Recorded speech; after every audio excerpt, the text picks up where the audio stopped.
بسم اللہ الرحمن الرحیم۔ سامعین گرامی، دورہ مضامین قرآن میں آج تیسرے پارے کے مضامین مختصر انداز میں پیش کیے جائیں گے۔ تیسرا پارہ شروع ہوتا ہے تو جو سب سے پہلا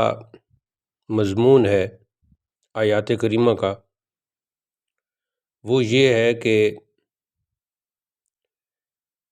اس حقیقت کے باوجود کہ اللہ تعالیٰ کے تمام نبی اور رسول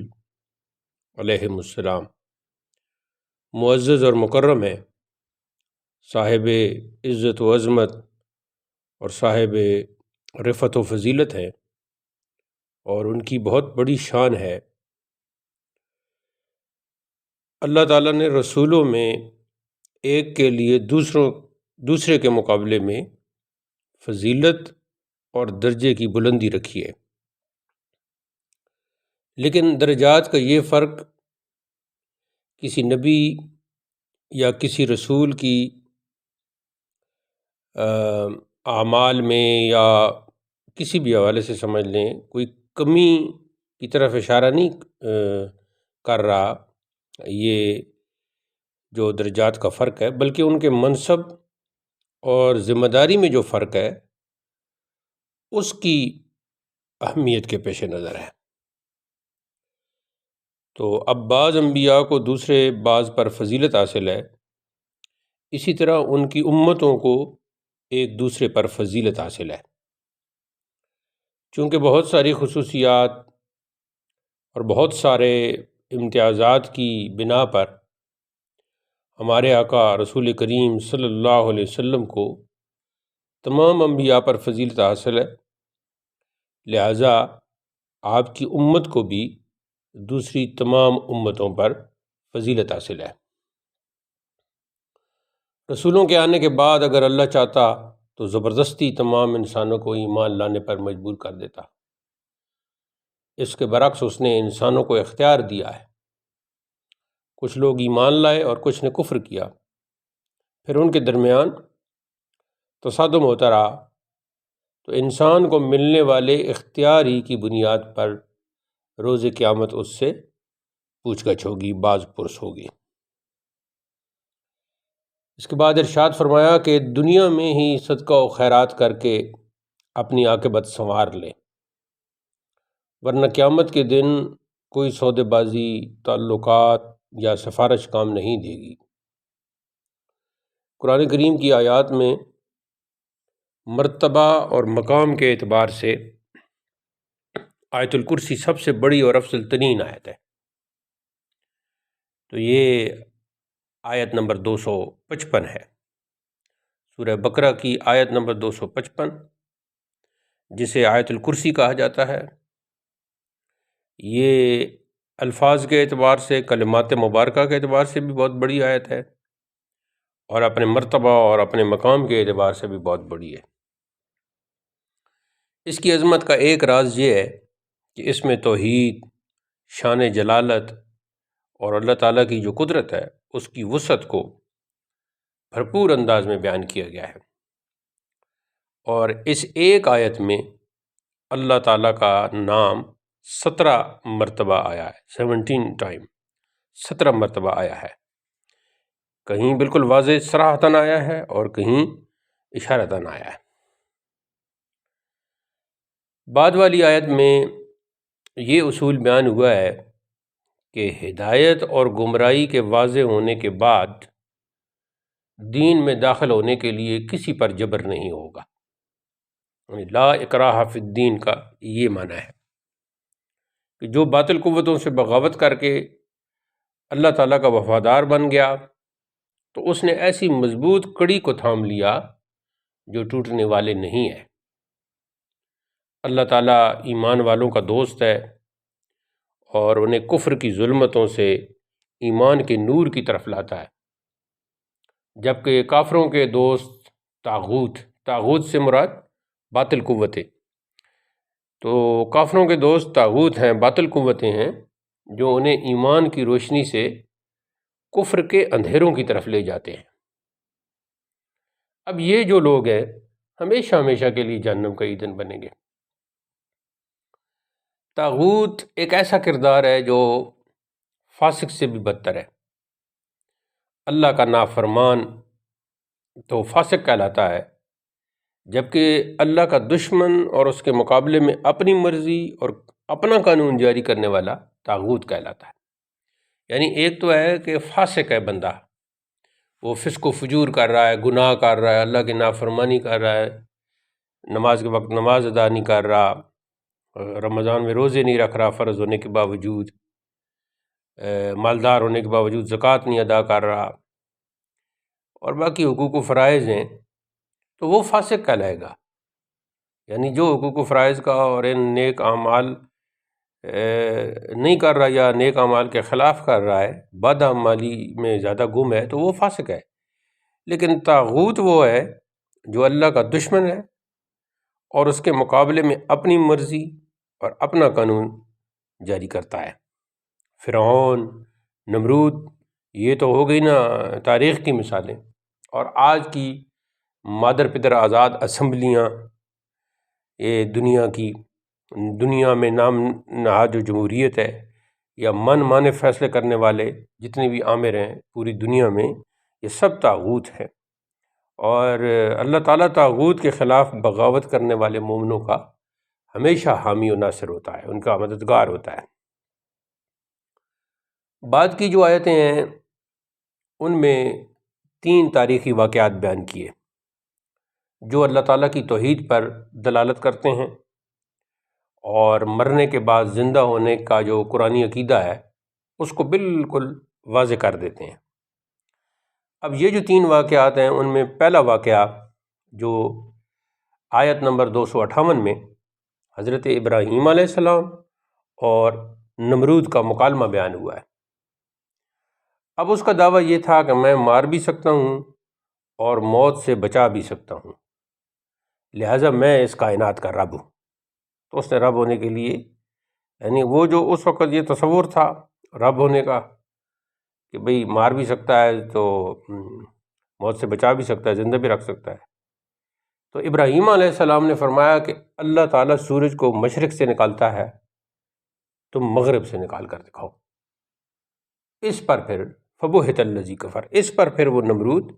لاجواب ہو کر بغلیں جھانکنے لگا۔ دوسرا واقعہ جو آیت نمبر 259 میں ہے، اگلی آیت میں، وہ ہے جی حضرت عزیر علیہ السلام کا، کہ جب آپ یہ تقریباً 587 یعنی 587 قبل مسیح میں بیت المقدس، یہ جو ہمارا قبلہ ہے اور آج کل جہاں اسرائیل نے بہت ہی ظلم کا بازار گرم کر رکھا ہے، بیت المقدس کو بخت نصر نے،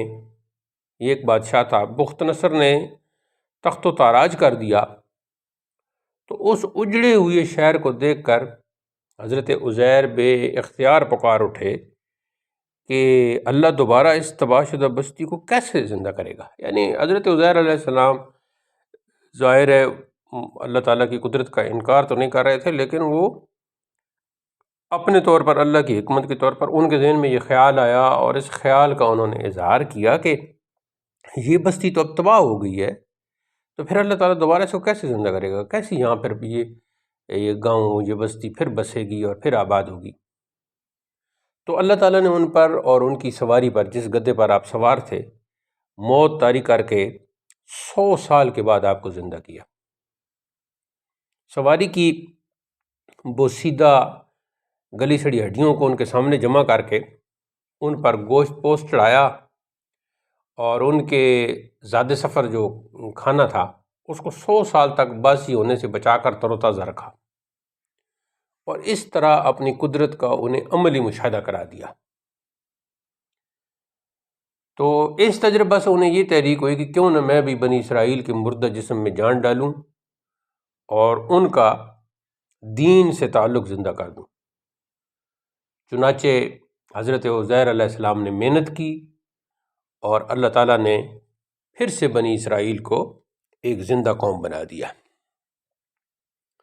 تیسرا واقعہ اگلی آیت میں جو بیان ہوا ہے وہ ہے جی حضرت ابراہیم علیہ السلام کا، جنہوں نے مرنے کے بعد زندہ ہونے کی کیفیت کا مشاہدہ کیا۔ حضرت ابراہیم علیہ السلام نے اپنے اطمینان قلب کے لیے مردوں کو زندہ کرنے کی کیفیت کو عملی شکل میں دیکھنا چاہا، تو اللہ تعالیٰ نے انہیں حکم دیا کہ 4 پرندے لے کر انہیں پہلے تو اپنے ساتھ مانوس کریں۔ تو انہوں نے وہ پرندے اپنے ساتھ مانوس کیے، پھر انہیں ذبح کریں۔ تو حضرت ابراہیم علیہ السلام نے ایسے کیا، اور بالکل ان کو یعنی کیما بنا کر ان کے ذرات آپس میں خلط ملط کر کے مکس کر کے مختلف پہاڑیوں پر رکھ کر ان پر یعنی ان پرندوں پر، وہ پرندے تو اس وقت نہیں رہے لیکن وہ جو ان پرندوں کا جو ٹکڑے کیے ہیں جو گوشت اور ہڈیاں وغیرہ، پھر ان پرندوں کا نام لے کر پکارے، مثلا تیتر ہے یا بٹیر ہے یا جو بھی، اس کو نام لے کر پکارے۔ تو جناب ابراہیم علیہ السلام نے ایسے ہی کیا، تو پھر ابراہیم علیہ السلام کے پکارنے پر ہر پرندے کی ہڈی سے ہڈی، پر سے پر، خون سے خون، سب مل کر، سب یعنی مل ملا کر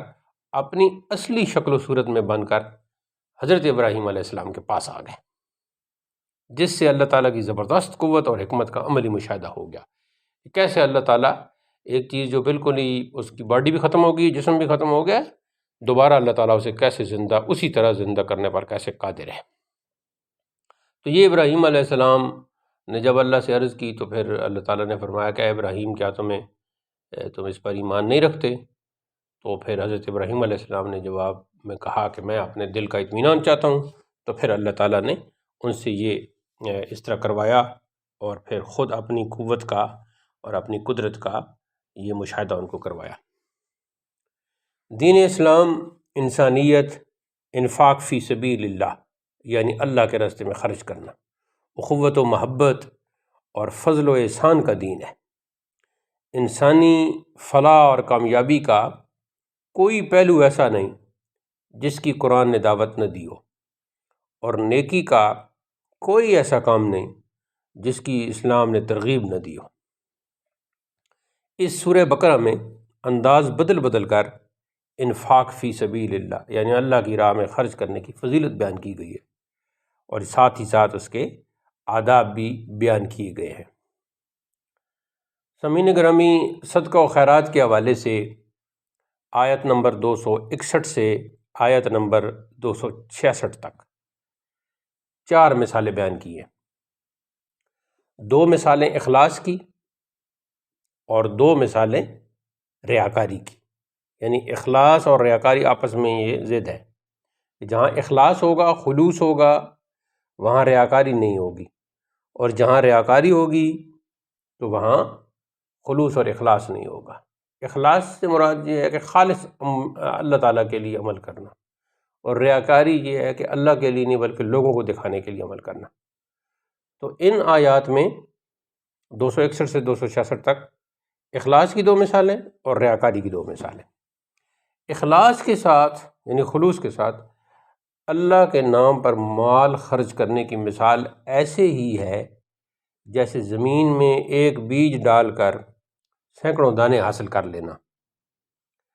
اور ریاکار کا صدقہ ایسا ہے جیسے چٹان پر غلہ اگانے کی ناکام کوشش کرنا۔ اچھی بات کہنا اور درگزر کر دینا ایسی مالی امداد سے بہتر ہے جس میں ریاکاری اور احسان جتلانے کا عنصر شامل ہو۔ اس کے بعد جی اللہ کے لیے صدقہ و خیرات کرنے کی دوسری مثال زرخیز خطہ زمین میں باغ لگانے کی ہے، جو سال میں 2 مرتبہ پھل دیتا ہو، اور اس کے مقابلے میں دکھاوے کے طور پر خیرات کرنے کی مثال اس شخص کی ہے جو اپنی جوانی میں محنت کر کے بہترین باغ اور فصل اگائے، مگر اس کے بڑھاپے میں جب وہ محنت کے قابل نہ رہے، وہ اور اس کے چھوٹے چھوٹے بچے غلہ اور پھلوں کے محتاج ہوں، تو یہ پھر باغ کسی ناگہانی آفت سے تباہ ہو کر رہ جائے۔ وہ یعنی شدید بارش، شدید آفت، کچھ بھی ہو سکتا ہے، ناگہانی آفت آ سکتی، تو اسی طرح ریاکار کا اجر و ثواب آخرت میں تباہ ہو جاتا ہے اور اسے کچھ نہیں ملتا۔ پھر دوسرا حکم یہ دیا گیا ہے کہ اے ایمان والو، اپنی پاکیزہ کمائیوں میں سے اور اس میں سے جو ہم نے تمہارے لیے زمین سے نکالا ہے، اللہ کی راہ میں خرچ کیا کرو، اور اس میں سے گندے مال کو، یعنی جو اچھا نہیں ہے، ایسے مال کو، گندے مال کو اللہ کی راہ میں خرچ کرنے کا ارادہ مت کرو۔ ہاں، اگر تمہیں وہی دیا جائے تو تم خود اسے ہرگز نہ لو، سوائے اس کے کہ تم اس میں چشم پوشی کر لو، یعنی اس کو چھپا لو، اس کا ذکر نہ کرو۔ یعنی اللہ کے عطا کردہ مال اور اللہ کی عطا کردہ جائیداد اور زمین سے حاصل شدہ غلوں اور فصلوں میں سے پاکیزہ چیزیں اللہ کے نام پر دینی چاہیے۔ گھٹیا اور بیکار چیزیں جب اپنے لیے پسند نہیں کرتے تو اللہ کے نام پر کیوں دیتے ہو؟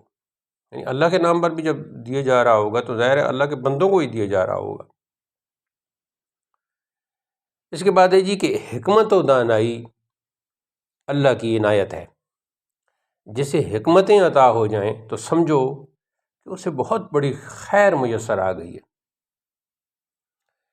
ارشاد فرمایا کہ کھلے عام اور چھپا کر موقع مال کے مطابق دونوں طرح صدقہ کرتے رہنا چاہیے، یعنی ظاہری طور پر بھی لوگوں کے سامنے بھی صدقہ کرنا چاہیے، اور چھپ چھپا کر کسی کو پتہ بھی نہ چلے، اور اس انداز سے بھی چھپا کر بھی صدقہ کرتے رہنا چاہیے۔ دیندار لوگ، غرباء، مفلس جو اپنی سفید پوشی کا بھرم رکھنے کے لیے مانگتے نہیں ہیں، وہ آپ کے مالی تعاون کے زیادہ مستحق ہیں۔ عدل و انصاف پر مشتمل معاشی نظام کے لیے رہنما اصول غریب اور چھوٹے تاجروں کے لیے زیر قاتل اور تجارت کے لیے رستہ ہوا ناسور، یہ جو یہودی ذہنیت کی بدترین پیداوار سودی نظام، اس سودی نظام کے تباہ کن عواقب و نتائج سے اگلی آیات، یہ تقریباً 275 سے آیت نمبر 280 تک، انہی سے اللہ تعالیٰ خبردار کر رہا ہے، اور خبردار کرتے ہوئے سختی کے ساتھ اس سے باز رہنے کا حکم دیا ہے، اور سود خوری سے بچنے کو ایمان کا تقاضا قرار دیا ہے۔ اور سودی نظام کو جاری رکھنے، یہ جو سودی نظام کو جاری رکھنا جو ہے، اس کو اللہ اور اس کے رسول کے ساتھ جنگ کے مترادف قرار دیا ہے۔ یہاں یہ امر قابل غور ہے کہ قرآن نے صدقہ کے فضائل اور اس کے آداب بیان کرنے کے بعد سود کے نقصانات اور تباہ کاریاں بیان کی ہیں۔ اصل میں صدقہ اور ربا کا لفظ استعمال ہوا ہے سود کے لیے قرآن مجید میں۔ ربا کا لفظ استعمال کرنا چاہیے، ربا اور صدقہ یہ دونوں آپس میں متضاد نظام ہے۔ اب ان میں فرق کیا ہے؟ صدقہ میں احسان، پاکیزگی اور تعاون کا جذبہ ہوتا ہے، جبکہ ربا میں بخل ہے، گندگی ہے، اور اس میں خود غرضی پوشیدہ ہے، کیونکہ اپنا فائدہ اس میں دیکھا جا رہا ہے۔ پھر یہ ہے کہ صدقہ میں دیا ہوا مال واپس لینے کی نیت نہیں ہوتی، جبکہ ربا یعنی سود میں اصل زر سے بھی زیادہ لینے کی شرط ہوتی ہے۔ پھر یہ ہے کہ صدقہ سے آپس کی محبت بڑھتی ہے، جبکہ ربا یعنی سود سے باہمی نفرت میں اضافہ ہوتا ہے۔ پھر یہ کہ صدقہ کرنے والے کے لیے اللہ کی محبت کا اعلان اور مغفرت کا وعدہ ہے، جبکہ ابھی پچھلی آیت جو آپ نے اس کا مضمون سنا کہ جبکہ سود خور جو ہے، سود خور پر لعنت کی وعید اور ساتھ ہی ساتھ اعلان جنگ ہے۔ سود کے نفسیاتی طور پر، اخلاقی طور پر، معاشی طور پر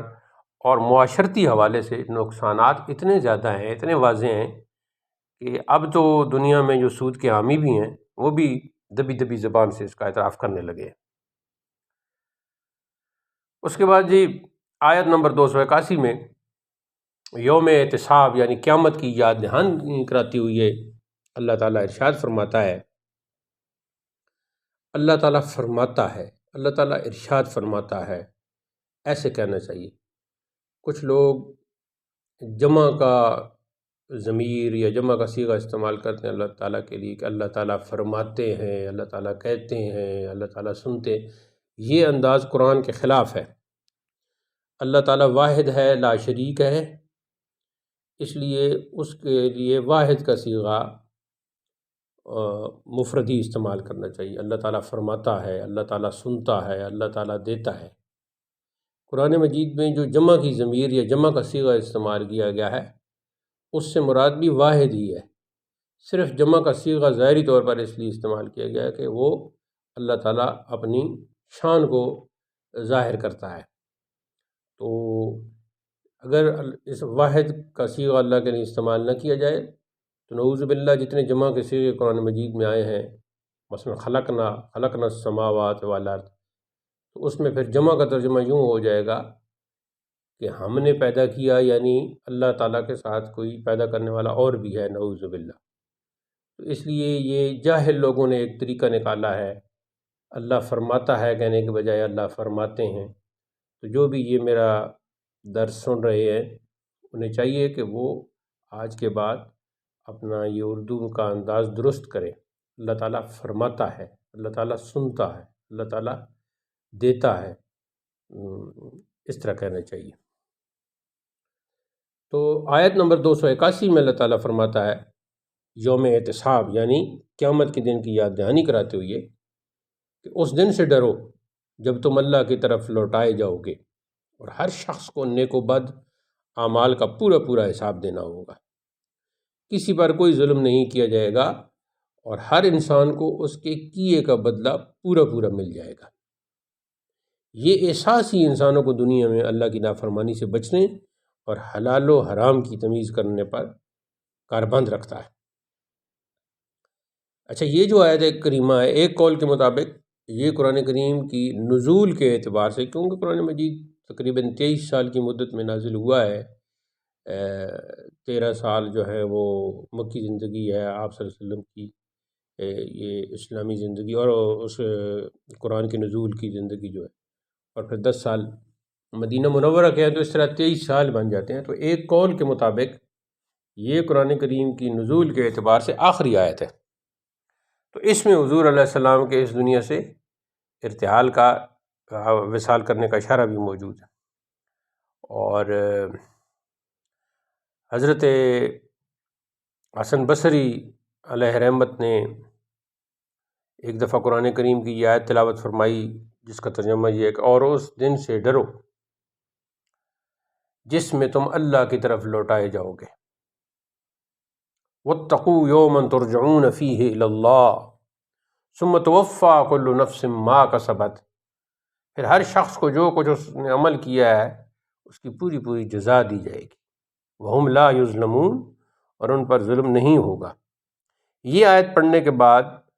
حضرت حسن بصری علیہ رحمت نے فرمایا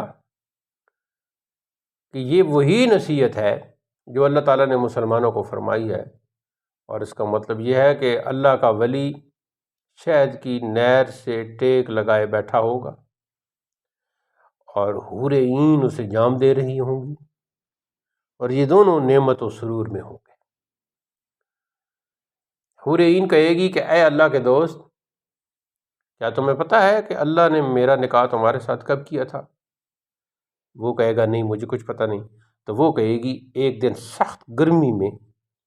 اللہ تعالیٰ نے تمہیں شدت پیاس کے عالم میں پایا تو فرشتوں کے سامنے تم پر فخر کرتے ہوئے فرمایا کہ اے میرے فرشتوں، میرے اس بندے کی طرف دیکھو جس نے اپنی خواہش نفس اور کھانے پینے کو میرے انعامات کی لالچ میں چھوڑ دیا ہے۔ میں تمہیں گواہ بناتا ہوں، یعنی اے فرشتوں میں تمہیں گواہ بناتا ہوں کہ میں نے اسے بخش دیا ہے۔ تو اسی دن اللہ تعالیٰ نے تمہاری مغفرت فرما کر مجھے تمہاری زوجیت میں دے دیا تھا۔ یہ حوالہ ہے جی علامہ ابن جوزی کی کتاب بحر الدموع کا۔ سامعین گرامی، آیت نمبر 282 یہ بھی ایک بڑی آیت ہے، اسے آیت المدائنہ بھی کہتے ہیں، اور اس میں دین اور مدائنہ یعنی ادھار لین دین کے قرآنی ضوابط، اور پھر اس ادھار کی ادائیگی یعنی ادائیگی کی مدت کا تعین، اور ساتھ ہی تحریری دستاویز یعنی تحریری وثیقہ کی تیاری اور گواہوں کی موجودگی کا بھی بیان ہے۔ پھر کوئی چیز رہن رکھی جاتی ہے تو رہن رکھنے کے احکام کا تذکرہ ہے۔ آسمان و زمین کے اندر سب کچھ اللہ کی ملکیت ہے، یعنی حقیقی ملکیت اس کی ہے، ظاہری طور پر اس نے اپنے بندوں کو دی ہے اور بندے اس کا کرتے بھی ہیں، لیکن حقیقت میں جو کچھ بھی ہے زمین آسمان میں وہ اللہ کی ملکیت ہے، اور وہ دلوں کے ظاہر اور خفیہ تمام رازوں سے، تمام بھیدوں سے واقف ہے۔ کیونکہ سورہ بقرہ میں نماز، زکوٰۃ، حج، روزہ، جہاد، صدقہ، ربا یعنی سود، طلاق اور عدت جیسے متعدد شرعی احکام و مسائل بیان ہوئی ہیں، اس لیے سورت کے اختتام پر یہ وضاحت کر دی گئی ہے کہ اللہ تعالیٰ کسی بھی انسان پر اس کی طاقت سے زیادہ بوجھ نہیں ڈالتا۔ پھر سورہ بقرہ کا جو اختتام ہے، اگلی جو آیات ہیں ان میں بندوں کو اللہ تعالیٰ نے ایک جامع ترین دعا سکھائی ہے، جس میں مسلمانوں کو سکھایا گیا ہے کہ وہ بارگاہ الہی میں درخواست کیا کریں کہ اے اللہ، اگر تیرے احکام کی تعمیل میں ہم سے کوئی غلطی ہو جائے تو معاف فرما دینا۔ جب تک مسلمان احکام الہیہ پر اپنی استطاعت، اپنی طاقت کے مطابق عمل کرنے کے ساتھ ساتھ اپنی غلطیوں، اپنی کمیوں اور کوتاہیوں پر استغفار کرتے رہیں گے اور اللہ تعالیٰ سے دعا اور التجا کرتے رہیں گے، تو وہ انشاءاللہ یہود جیسے انجام بد سے بچتے رہیں گے۔ تو آیت نمبر 285 اور 286 یہ سورہ بقرہ کی آخری دو آیتیں ہیں، ان کی بہت فضیلت ہے۔ یہ سنن دارمی میں یہ روایت کی گئی ہے کہ رسول کریم صلی اللہ علیہ وآلہ وسلم نے ارشاد فرمایا کہ سورہ بقرہ کی آخری آیات خود بھی سیکھو اور اپنی خواتین کو بھی سکھاؤ، کیونکہ قرآن کے علاوہ یہ بہترین حمد و ثنا اور بہترین دعا ہے، یعنی حمد و ثنا بھی ہے اللہ تعالیٰ کی اور بہترین دعا بھی ہے۔ حدیث کے الفاظ میں دوبارہ آپ کی خدمت میں پیش کرتا ہوں۔ رسول کریم صلی اللہ علیہ وسلم نے ارشاد فرمایا، سورہ بقرہ کی آخری آیات خود بھی سیکھو اور اپنی خواتین کو بھی سکھاؤ، کیونکہ قرآن کے علاوہ یہ بہترین حمد و ثنا اور بہترین دعا بھی ہے۔ تو یہ کلمات مبارکہ بالکل یاد کر لینی چاہیے۔ تو الحمدللہ ثم الحمدللہ سورہ بقرہ کے مضامین اختتام پذیر ہوئے۔ اب اس کے بعد سورہ آل عمران کا آغاز ہو رہا ہے۔ تو پہلے جو 8 رکوع گزرے ہیں تیسرے پارہ کے، وہ سورہ بقرہ پر مشتمل تھے۔ اب اس رکوع نمبر 9 سے سورہ آل عمران کی ابتدا ہوتی ہے۔ یہ بھی قرآن کریم کی طویل ترین صورتوں میں سے ایک ہے۔ جیسے سورہ بقرہ طویل تھی، وہ تو ہر سب سے طویل ہے، تو اس کے بعد پھر جو لمبی اور طویل صورتیں ان میں سورہ آل عمران ہے۔ تو چونکہ اس میں حضرت عمران کے خاندان کا قصہ بیان کیا گیا ہے، اس لیے اس مناسبت سے اس صورت کا نام آل عمران رکھ دیا گیا۔ ان دونوں صورتوں کے مضامین میں یعنی سورہ بقرہ میں اور سورہ آل عمران میں دونوں کے مضامین میں کافی حد تک مناسبت پائی جاتی ہے۔ خود نبی کریم صلی اللہ علیہ وسلم نے ان دو صورتوں کو زہراوین یعنی دو روشن چیزیں، یا زہراوین سے مراد جو ہے وہ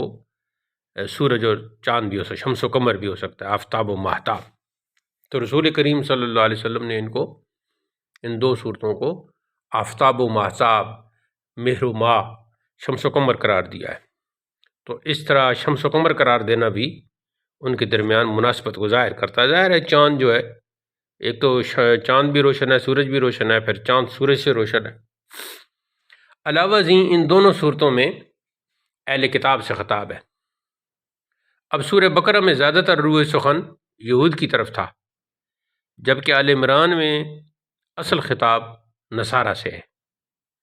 پھر یہ کہ دونوں صورتوں کا آغاز حروف مقطعات میں سے الف لام میم کے ساتھ ہوا ہے، اور دونوں ہی صورتوں کی ابتدا میں قرآن مجید کی حقانیت کو، اس کے سچ اور کتاب حق ہونے کو واضح کیا گیا ہے۔ اچھا، اب یہ جو صورت ہے سورہ آل عمران، اس کا جو پس منظر ہے وہ ایک واقعہ ہے۔ اس کے نازل ہونے کا ایک جو پس منظر ہے وہ یعنی جس واقعہ کے پس منظر میں یہ صورت نازل ہوئی وہ یہ ہے کہ نجران کے عیسائیوں کے ان کا ایک وفد 60 افراد پر مشتمل ایک بڑا وفد مدینہ منورہ میں حضور سید عالم صلی اللہ علیہ وسلم سے ملاقات کے لیے آیا تھا۔ تو ان لوگوں نے حضرت عیسیٰ علیہ السلام کو ان کے مرتبہ سے بڑھا چڑھا کر پیش کیا۔ کبھی کہتے ہیں کہ وہ اللہ ہے، کبھی کہتے ہیں کہ وہ ابن اللہ ہے یعنی اللہ کے بیٹے ہیں، اور کبھی کہتے کہ وہ یعنی الوہیت یعنی وہ الہ بھی ہیں، خدا کا مقام بھی دیتے کہ الوہیت کا وہ تیسرا حصہ ہے یعنی باپ ماں اور بیٹا بھی، تو وہ اس طرح کہتے۔ تو حضور علیہ السلام نے انہیں مسکت جواب دیتے ہوئے فرمایا کہ اللہ تعالیٰ زندہ و جاوید ہے، زندہ جاوید ہے، اس پر موت طاری نہیں ہو سکتی، جبکہ عیسیٰ علیہ السلام پر موت طاری ہو کر رہے گی۔ تو یہاں سے یہ نفی کر دی کہ تم عیسیٰ علیہ السلام کو خدا کے ساتھ بلا رہے۔ بیٹا اپنے باپ کے مشابہ ہوتا ہے، جبکہ عیسیٰ علیہ السلام میں اللہ تعالیٰ کی مشابہت نہیں۔ پھر اللہ تعالیٰ تو کھاتا پیتا نہیں ہے، جبکہ عیسیٰ علیہ السلام کھاتے پیتے ہیں۔ تو اللہ تعالیٰ سے آسمان کی بلندیوں اور زمین کی پہنائیوں گہرائیوں میں کوئی چیز مخفی نہیں، جبکہ عیسیٰ علیہ السلام سے بے شمار چیز مخفی ہیں جو اللہ تعالیٰ نے خود رکھی ہیں۔ تو حضور کے اس فرمان کے بعد وہ لاجواب ہو گئے۔ تو ابتدا میں اللہ تعالیٰ کی وحدانیت اور قرآن کریم، تورات اور انجیل کی حقانیت کو بیان کیا گیا اس صورت کی ابتدا میں، اور اللہ کی آیات کے منکروں کو عذاب شدید سے ڈرایا۔ پھر جو اللہ تعالیٰ کے علم کی وسعت ہیں ان کو بیان کیا کہ قدرت کے تخلیقی شاہکار انسان کہ وہ رحم مادر میں ماں کے پیٹ میں تیاری کے مرحلہ کو بیان کیا، اور بتایا کہ قرآن کریم اللہ تعالیٰ ہی نے نازل فرمایا ہے، جس میں محکم، مضبوط اور واضح معنی و مفہوم رکھنے والی آیات بھی ہیں، اور کچھ اس میں متشابہات بھی ہیں، یعنی ایسی آیات بھی ہیں کہ جن کا صحیح معنی و مفہوم صرف اللہ اور رسول ہی جانتے ہیں۔ تو جو حق کے متلاشی ہوتے ہیں وہ ہمیشہ محکمات کی پیروی کرتے ہیں جو واضح آیات ہیں، اور جن کے دل میں کجی، ٹیڑھ پن اور دماغ میں فطور ہوتا ہے تو وہ متشابہات کی غلط سلط تعویل کرنے، اپنے پاس سے ان کی تشریح کرنے اور ان کی مراد تک پہنچنے کی کوشش میں لگے رہتے ہیں۔ اس کے مقابلے میں جو اللہ کے محبوب بندے ہیں وہ آیات متشابہات کی حقیقت کا کھوج لگانے کے بجائے اپنی ساری توجہ آیات محکمات پر مرکوز رکھتے ہیں۔ وہ اعلان کرتے ہیں کہ یہ پورا کلام اللہ کی طرف سے ہے، اور ہماری عقل اس کا احاطہ کر سکے یا احاطہ نہ کر سکے، ہم ہر صورت میں اس پورے کلام پر ایمان رکھتے ہیں۔ تو قرآن کے اندر کلمت اللہ اور روح جیسے الفاظ یہ متشابہات کی قسم میں سے ہیں۔ تو ان متشابہات کی بنیاد پر شرکی عقائد کی عمارت کھڑی کرنا یہ ایسی ہے کہ جیسے کوئی پانی پر نقش بنانے کی کوشش کرے۔ تو پانی پر نقش کب بنتا ہے؟ تو پھر توحید اور جو ایمان ہے، ایمان کے دلائل بالکل واضح ہے۔ اب جو بصیرت سے بالکل کوڑا ہو وہی شخص اس بات کا، ان واضح آیات کا، ان واضح دلائل کا انکار کر سکتا ہے۔ سامعین گرامی، اس کے بعد کی جو آیات ہیں ان میں مسلسل اہل کتاب کی مذمت کی گئی ہے اور ان کے جرائم بیان کیے گئے ہیں کہ یہی وہ لوگ ہیں جنہوں نے انبیاء کو قتل کیا، خون ریزی کی، اللہ کے نیک بندوں پر مظالم ڈھائے۔ تو اس طرح کے ان کے جرائم بیان کیے گئے۔ یہ جرائم بیان کر کے مسلمانوں کو سمجھایا گیا کہ وہ مومنوں کو چھوڑ کر کافروں کو کبھی دوست نہ بنائیں، کیونکہ اسلام اور کفر کے درمیان کوئی تعلق نہیں، کوئی رشتہ نہیں، کوئی ناطہ نہیں، اور جو کافر ہیں کبھی بھی مسلمان کے ساتھ وہ مخلص نہیں ہو سکتے اور وہ مسلمانوں کے خیر خواہ نہیں ہو سکتے۔ ہمیں ہر وقت اللہ سے ہدایت کی دعا مانگنی چاہیے اور روز جزا کے تصور کو کبھی فراموش نہیں کرنا چاہیے۔ کافروں کا مال، ان کے مال و دولت، ان کی اولاد ان کے کسی کام نہیں آ سکے گا، وہ جہنم کا ایندھن بنیں گے۔ پھر فرعون اور اس سے پہلے جو جتنی بھی قومیں ہیں ان کے واقعات سے یہ بات ظاہر ہے، انہوں نے ہماری آیات کا انکار کیا تو ہم نے ان کے جرائم پر ان کی گرفت کر کے انہیں ہمیشہ کے لیے عبرت کا نشانہ بنا دیا۔ اب جو ہے جی واقعہ غزوہ بدر جو ہے، اور یہ اسی رمضان مبارک میں 17 رمضان مبارک کو پیش آیا ہے، تو فرمایا کہ بدر کے واقعہ میں غور کرو، جب دو جماعتیں مقابلہ پر آئیں، ایک جماعت اللہ کے لیے جہاد کرنے والی اور دوسری جو جماعت ظاہر کافروں کی تھی، جن کی تعداد مسلمانوں سے کئی گنا زیادہ نظر آ رہی تھی، یعنی تقریباً وہ 900 سے اوپر تھے، 1000 آپ لگا لیں، اور ادھر 313 تھے، تو ان کی تعداد مسلمانوں سے کئی گنا زیادہ نظر آ رہی تھی۔ تو اللہ تعالیٰ نے کافروں کو شکست دے کر ایمان والوں کو اپنی مدد سے غالب کیا۔ تو جو اہل بصیرت ہیں، عقل والے جو ہیں، اہل خرد جو ہیں، وہ اس سے درس عبرت حاصل کر سکتے ہیں۔ اس کے بعد آیت نمبر 14 میں بتایا گیا ہے کہ انسانوں کو بیوی، بچے، مال یعنی مال و دولت کے خزانے، سونا چاندی، سواریاں، چوپائے، جانور وغیرہ، کھیتیاں یہ بہت انہیں بھلی معلوم ہوتی ہیں، بہت اچھی لگتی ہیں، مگر یہ سمجھنا چاہیے کہ یہ سب دنیا کی عارضی چیزیں ہیں۔ اللہ تعالیٰ کے پاس بہترین انجام ہے، متقی لوگوں کے لیے باغات ہیں، نہریں ہیں، پاکیزہ بیویاں ہیں، اور اللہ کی رضا ہے۔ اللہ تعالیٰ اپنے بندوں کو خوب جانتا ہے، وہ بندوں کے گناہوں پر استغفار اور جہنم سے حفاظت کے جو طلبگار ہیں، اللہ تعالیٰ کے جو بندے صبر کرتے ہیں، سچ بولتے ہیں، فرما برداری کرنے والے، صدقہ و خیرات کرنے والے، تہجد کے وقت اپنے گناہوں کی معافی مانگنے والے، تو اللہ اور فرشتے اور تمام اہل علم توحید کی گواہی دیتے ہیں۔ انسانی زندگی کے لیے نظام حیات جو اللہ تعالیٰ کے ہاں پسند ہے، مستند ہے، مسلم ہے، وہ صرف اور صرف اسلام ہے۔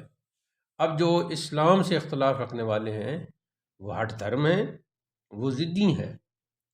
ایسے جتنے بھی کافر ہیں اللہ تعالیٰ جلد ان کا احتساب کرے گا، اور بحث بازی اور جھگڑا کرنے کے بجائے اللہ تعالیٰ کے سامنے سر تسلیم خم کرنا چاہیے، اور یہی رائے ہدایت ہے۔ آیت نمبر 31 میں اللہ تعالیٰ کے رسول کریم، رسول مکرم صلی اللہ علیہ وسلم کی عظمت شان کا ذکر ہے کہ اے رسول فرما دیجئے کہ اگر تم اللہ سے محبت کے دعوے دار ہو تو میری پیروی کرو، فاتبعونی، میری پیروی کرو، تو اللہ خود پھر تمہیں اپنا محبوب بنا لے گا اور تمہارے گناہوں کو بخش دے گا، اور اللہ بہت بخشنے والا نہایت مہربان ہے۔ تو سامعین گرامی، اس آیت میں واضح طور پر بتا دیا گیا کہ اگر بندہ اللہ تعالیٰ کے قرب اور رضا کا طلبگار ہو تو اس کا فقط ایک ہی راستہ ہے، اور وہ راستہ ہے اتباع مصطفیٰ، یعنی رسول کریم صلی اللہ علیہ وسلم کی پیروی اور آپ کی اطاعت۔ اس کے بعد کی جو آیات ہیں ان میں 3 عبرت آموز واقعات کا ذکر ہے، اور یہ تینوں واقعات، تینوں قصے خوارق عادات کے قبیل سے۔ خوارق عادات کا مطلب ہوتا ہے خارق عادت، اس امر کو، اس کام کو، اس بات کو کہتے ہیں جو عادت سے یعنی روٹین سے ہٹ کر ہو۔ مثلا انسان زمین پر چلتا ہے، لیکن اگر کوئی انسان، اور یہ روٹین ہے، یہ عادت ہے، لیکن اگر کوئی انسان ہوا میں اڑنا شروع کر دے تو اس کے اس عمل کو کہا جائے گا خارق عادت عمل، یعنی عادت کو اس نے، روٹین کو اس نے، خارق کا لفظی معنی تھا پھاڑنے والا، یعنی روٹین کو اس نے پھاڑ دیا، ایک قسم کا ختم کر دیا ہے۔ جو عام عادت تو یہ تھی کہ انسان زمینوں پر چلتے ہیں، لیکن یہ انسان ایسا ہے کہ یہ ہوا میں اڑ رہا ہے۔ تو خارق عادت کا مطلب ہوتا ہے جو روٹین سے ہٹ کر کام ہو۔ تو یہاں 3 واقعے بیان کیے گئے ہیں عبرت کے لیے۔ تو جناب عمران کی صاحب کردار پاک باز اہلیہ، وہ کہیں ان کا نام حنہ بنت فاقوس بھی آتا ہے، وہ جب حاملہ ہوئیں تو انہوں نے منت مانی کہ وہ اپنے پیدا ہونے والے بچے کو اللہ تعالیٰ کے لیے وقف کر دیں گے۔ تو اب ایسے ہوا کہ جب پیدائش ہوئی تو خلاف توقع بچے کے پیدا ہونے کے بجائے بچی کی یعنی مؤنث کی ولادت ہوئی۔ جناب عمران کی اہلیہ نے اپنی منت کو بچی ہونے کے باوجود پورا کیا اور آپ کا نام مریم رکھ کر آپ کو حضرت زکریہ علیہ السلام کی کفالت میں دے دیا۔ تو اللہ تعالیٰ نے جناب مریم کو اپنی بارگاہ میں قبول فرما لیا اور آپ کے بچپن سے لے کر جوانی تک کے تمام ایام اللہ تعالیٰ کی عبادت میں صرف ہوتے رہے، یہاں تک کہ بارگاہ الہی سے آپ کے لیے یہ کرامت بھی ظاہر ہوئی کہ آپ کے پاس بے موسم کے پھل آنے لگے۔ حضرت زکریہ جو حضرت مریم کے خالو بھی تھے، ایک دن اس محراب میں داخل ہوئے جہاں سیدہ مریم عبادت میں مشغول رہتی تھیں، تو انہوں نے سیدہ مریم سے پوچھا کہ آپ کے پاس یہ بے موسم کے پھل کہاں سے آتے ہیں؟ تو کہا اللہ کی طرف سے آتے ہیں، وہ جس کو چاہتا ہے بے حساب رزق دیتا ہے۔ تو حضرت زکریہ اب تک بے اولاد تھے اور آپ کی بیوی بانجھ تھیں، تو سیدہ مریم کے پاس بے موسم کے یہ پھل دیکھ کر جناب زکریہ بھی رحمت الہی سے پر امید ہو گئے، اور آپ نے سوچا کہ اگر مریم کو بے موسم کے پھل مل سکتے ہیں تو مجھے بے موسم کی اولاد کیوں نہیں مل سکتی، یعنی اگرچہ میں بوڑھا ہوں۔ چنانچہ آپ نے دعا مانگی کہ اے میرے پروردگار، مجھے بھی اپنی طرف سے پاک اولاد عطا فرما۔ تو آپ کی یہ دعا فوراً قبول ہوئی،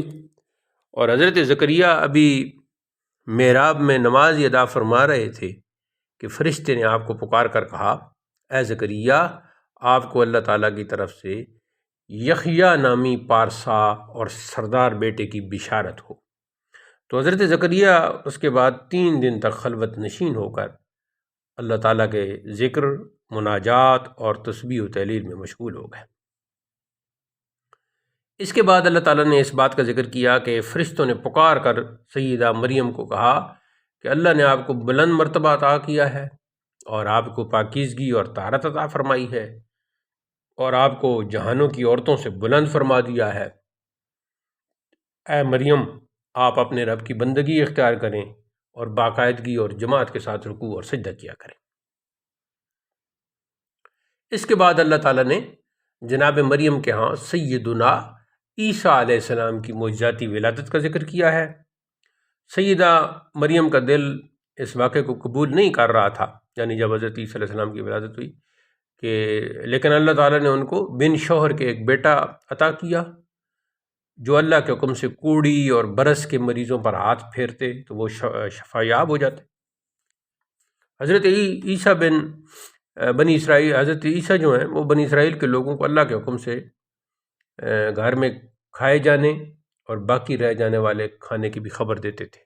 بتاتے تھے لوگوں کو کہ تم نے یہ کھایا ہے اور تمہارے گھر میں یہ کچھ ہے۔ تو حضرت عیسیٰ کی معجزاتی پیدائش کی وجہ سے اب عیسائی جو ہے وہ مغالطے کا شکار ہو گئے اور ان کو اللہ کا بیٹا قرار دینے لگے۔ اس پر پھر اللہ تعالیٰ نے فرمایا کہ بے شک عیسیٰ کی مثال اللہ کے نزدیک آدم جیسی ہے، جن کو اللہ نے بن باپ اور بن ماں کے مٹی سے پیدا کیا اور کہا ہو جاؤ تو وہ ہو گیا۔ یعنی تم یہ سوچتے ہو کہ عیسیٰ علیہ السلام کی والدہ کے چونکہ شوہر کوئی نہیں تو وہ پھر اللہ کے بیٹے ہیں، تو اللہ کے بیٹے کیسے ہو گئے؟ کیا تمہیں پتہ نہیں کہ اللہ نے آدم علیہ السلام کو صرف ماں نہیں بلکہ بن باپ کے، بغیر باپ کے پیدا کی۔ نجران کے عیسائی پادری حضور سید عالم صلی اللہ علیہ وسلم سے عیسیٰ کی ولادت کے بارے میں بحث کرنے کے بعد لاجواب ہو گئے، لیکن انہوں نے حقیقت کو تسلیم نہیں کیا، یعنی حقیقت کو تسلیم کرنے پر وہ آمادہ نہ ہوئے۔ جس پر سرکار دو عالم صلی اللہ علیہ وسلم نے ان کو مباہلے کا چیلنج دیا کہ تم اگر حق کو تسلیم نہیں کرتے تو تم اپنے نفوس، اپنے بیٹوں اور عورتوں کو لے کر آؤ، اور یہ مباہلہ، اور پھر فرمایا کہ اللہ کی لعنت ہو جھوٹوں پر۔ چنانچہ رسول اللہ صلی اللہ علیہ وسلم جب حضرت علی، حضرت فاطمہ، حضرت حسن اور حضرت حسین رضی اللہ تعالی عنہم اجمعین کے ساتھ میدان مباہلہ میں پہنچے تو نجران کے پادریوں نے مباہلہ کا چیلنج قبول کرنے سے انکار کر دیا اور جزیہ دینے پر، ٹیکس دینے پر راضی ہو گئے۔ رسول کریم صلی اللہ علیہ وسلم نے اہل کتاب کو مخاطب کر کے کہا کہ اگر تم اسلام قبول نہیں کرتے تو آؤ ان نکات پر جو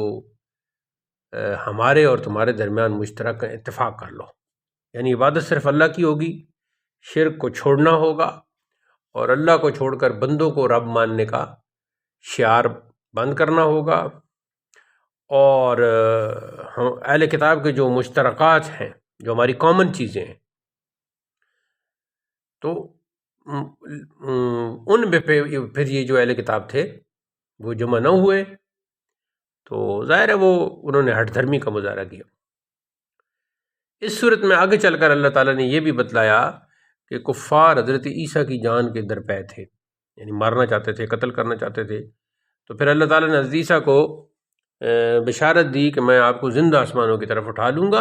اور کفار آپ کا بال بھی نہیں کر سکیں گے۔ چنانچہ اللہ تعالیٰ نے بعد ازاں اپنے وعدے کو پورا فرمایا اور حضرت عیسیٰ کو زندہ اٹھا لیا۔ اب جناب عیسیٰ علیہ السلام قیامت سے پہلے دمشق کی جامع مسجد، یعنی جو شام سیریا جسے کہتے ہیں، دمشق کی جامع مسجد کے مشرقی مینار پر اتریں گے، اور اس سے پہلے چونکہ دجال آ چکا ہوگا تو دجال کے فتنے کا ختم کریں گے۔ اس پر ہماری بہت ساری تفصیلی گفتگو ہے، مختلف ویڈیوز آپ کو ہمارے اسی چینل پر مل جائیں گی، جس چینل پر آپ یہ دورہ مضامین قرآن کی ویڈیوز سماعت کر رہے ہیں۔ تو اس طرح پھر دجال کا خاتمہ ہوگا۔ حضرت عیسیٰ علیہ السلام کے زندہ ہونے، اور اس پر کافی بحثیں ہیں، کچھ پہلے بھی ہم مختلف ویڈیوز میں گفتگو کر چکے ہیں، اور انشاءاللہ بعد میں بھی جب موقع ملے گا تو اس پر گفتگو کریں گے۔ آیت نمبر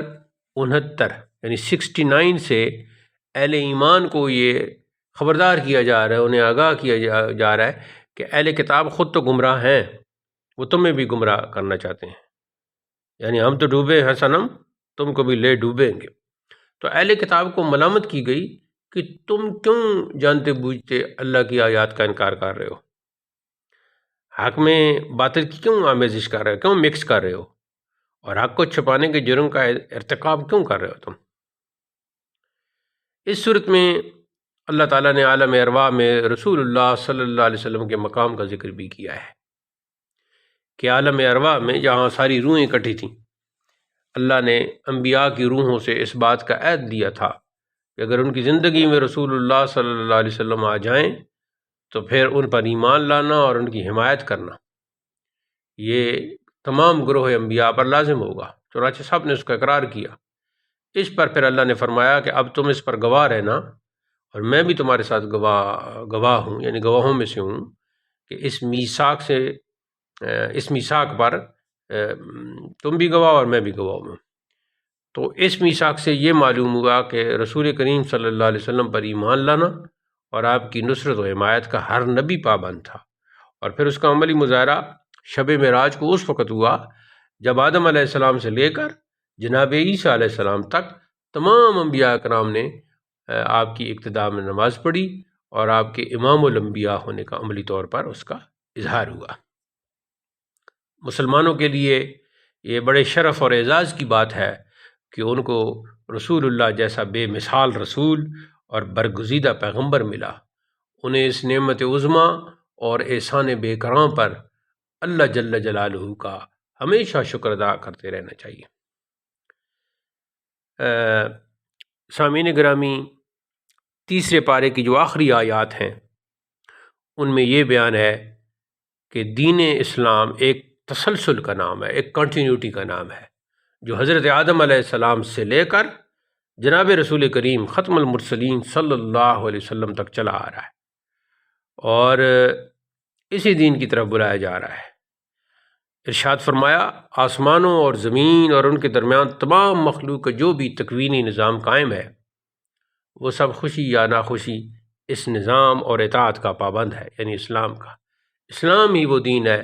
جس کی دعوت حضرت ابراہیم، حضرت اسماعیل، حضرت اسحاق، حضرت یعقوب اور ان کی اولاد اور حضرت موسیٰ اور جناب عیسیٰ علیہم السلام دیتے آئے ہیں، اور اسلام کے سوا کسی اور دین کو ہرگز قبول نہیں کیا جائے گا۔ ایمان اور کفر یہ دو متضاد حقیقتیں ہیں جو کبھی جمع نہیں ہو سکتی۔ چنانچہ اگر کوئی شخص اسلام کے سوا کسی اور دین میں پناہ تلاش کرتا ہے تو وہ خسارہ اٹھانے والوں میں سے ہو جائے گا، نقصان والوں میں سے ہو جائے گا۔ سامعین گرامی، تیسرے پارے کے مضامین اللہ تعالیٰ کے فضل و کرم سے اختتام پذیر ہوئے۔ اللہ تعالیٰ ہمیں قرآن مجید کی فہم، قرآن مجید کی سمجھ عطا فرمائے اور پھر سمجھنے کے بعد عمل پیرا ہونے کی توفیق عطا فرمائے۔ والسلام علیکم ورحمۃ اللہ۔